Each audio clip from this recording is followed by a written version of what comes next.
Assalamualaikum warahmatullahi wabarakatuh. Kami dari kumpulan 3 akan menerangkan berkenaan kumpulan 17 subtopik dalam bab jadual berkala unsur tingkatan 4 KSSM. Apa yang kita perlu tahu adalah sifat kimia kumpulan 17, sifat fizik kumpulan 17 dan perubahan kereaktifan kumpulan 17. First kali kita tengok sifat fizik dia. Dia wujud sebagai molekul dui atom. Molekul dui atom ni maksud dia dalam suhu bilik dia wujud sebagai molekul. Kita tengok contoh kalau fluorin dia akan jadi molekul fluorin F2. Klorin akan jadi molekul klorin. Bromin akan jadi molekul bromin. Yang kedua pula kita tengok tidak boleh mengkonduksikan arus elektrik dan haba. Jadi sebabkan kumpulan 17 ni wujud sebagai molekul. Dalam molekul ni dia mengandungi ion-ion yang tidak bergerak bebas. Jadi dia tak boleh mengkonduksikan arus elektrik lah. Kalau ion-ion tu bergerak bebas, dia baru boleh mengkonduksikan arus elektrik dengan haba. Kita tengok seterusnya. Perubahan sifat fizik menuruni kumpulan. Takat lebur dan takat didih meningkat. Saiz atom semakin bertambah. Saiz atom semakin bertambah sebab bilangan petala berisi elektron semakin meningkat. Bila saiz atom bertambah, dia kan wujud sebagai molekul dalam suhu bilik. Jadi dia wujud sebagai molekul kan. Jadi bila saiz atom pun bertambah, saiz molekul dia pun akan bertambah. Jadi daya tarikan van der Waals juga semakin kuat. Daya tarikan van der Waals ni adalah daya tarikan antara molekul tersebut. Bila dah molekul tu besar, daya tarikan dia pun akan jadi besar. Jadi bila daya tarikan besar, bila kita nak putuskan kita nak jadikan dia atom, tenaga haba yang banyak diperlukan untuk mengatasi daya tarikan van der Waals tu. Jadi apabila menuruni kumpulan, takat lebur dan takat didih dia semakin meningkat. Itu yang pertama. Yang kedua, keadaan fizik dia berubah dari gas ke pepejal pada suhu bilik.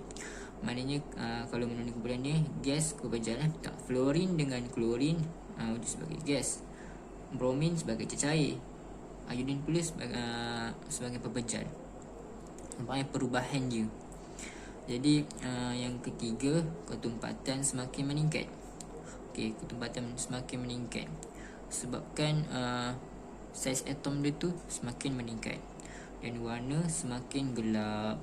Ini warna kuning muda, ini warna kuning kehijauan. Lepas tu makin gelap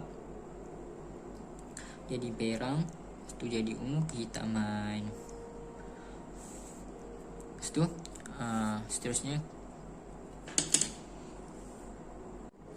Seterusnya kita bergerak kepada sifat kimia apabila menuruni kumpulan. Semua atom kumpulan 17 mempunyai 7 elektron valen, cenderung untuk menerima 1 elektron untuk mencapai susunan elektron oktet yang stabil, lalu membentuk ion bercas negatif. Dia ada 7 elektron valence.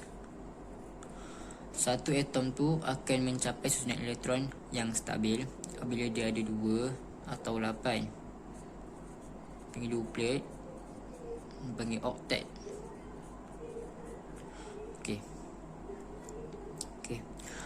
Yang capai susunan elektron duplet ni hanyalah hidrogen.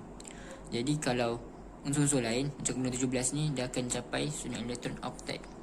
Jadi bila nak capai susunan elektron oktet yang stabil, contoh kalau dia ada susunan elektron dia 2, 8, 7. 7 ni elektron valence kan.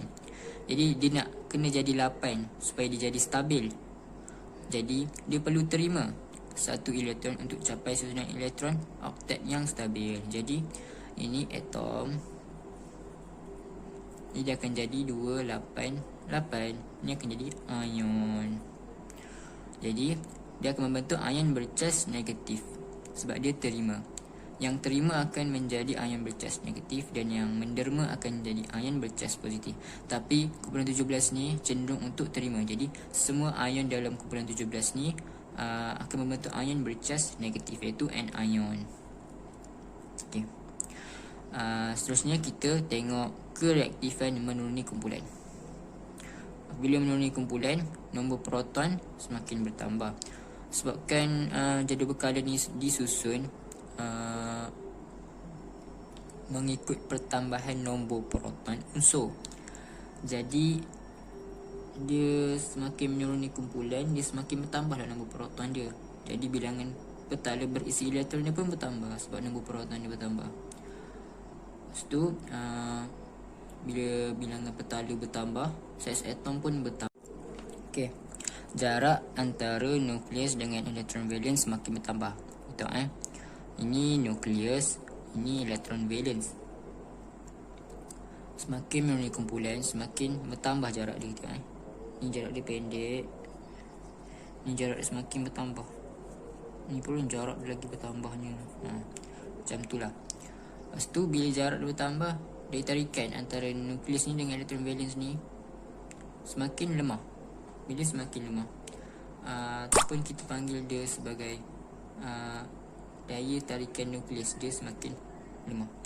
Lepas tu bila semakin lemah, dia akan semakin susah untuk menerima elektron. Dia susah nak tarik elektron valence untuk dia susah untuk tarik elektron untuk masuk petala dia. Jadi kereaktifan dia pun berkurang. Itu saja untuk kumpulan 17. Selamat mengingat.